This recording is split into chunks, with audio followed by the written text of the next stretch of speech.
So when you talk about regulation, this thought comes to mind. Again, going back to 1865, there was a law enacted in the United Kingdom which came out to be known as the Red Flag Locomotive Law. You can look it up. It said that if a locomotive is passing through the street, it has to have minimum of 3 crew members, one of which should walk in front of the locomotive with a red flag or a lantern to warn other people that there is a locomotive passing by. Just think about it. Right. That was 1865. Right. And that is how we dealt with regulation for a locomotive at that time. So the principle is that regulation is usually a few phase lag behind innovation. Right. That's a natural, it's a given.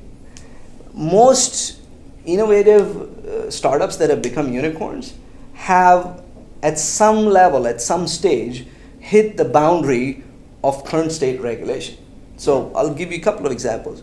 Uber or Lyft, something so ubiquitous now. Right, that was pretty disruptive. Right, and they're still fighting a lot of regulation city by city. Yeah. Same for Airbnb. They transformed the hotel industry.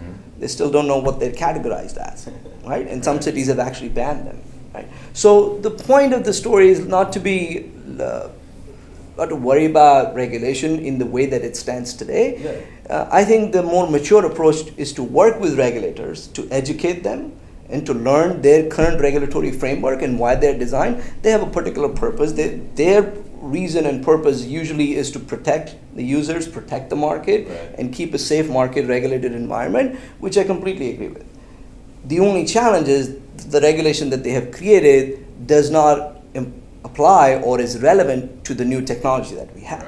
Right? So you mentioned Bitcoin and even crypto in the sense of a commodity.